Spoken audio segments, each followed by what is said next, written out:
Man banned from Singapore after grabbing Ariana Grande. Justice served? Justice has finally been served for Ariana Grande. Remember the terrifying moment when a man jumped the barricade and grabbed her at the Wicked premiere in Singapore?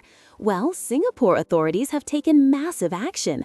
The man has not only been jailed, but is now banned for life from entering the country. We have all the latest updates on his deportation and what this means for celebrity safety.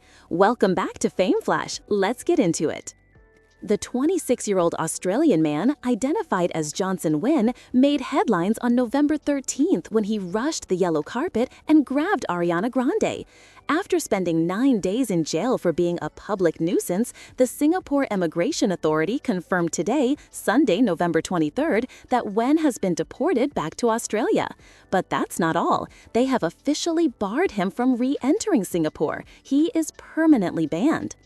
This wasn't just a one-time mistake. Reports revealed that Wen is a serial pest who has pulled similar stunts at concerts for Katy Perry and The Weeknd. During the trial, the judge called him attention-seeking and said he needed to learn that actions have consequences. Thankfully, Ariana's co-star Cynthia Erivo and security were there to protect her. But this ban sends a strong message. You cannot harass stars and get away with it.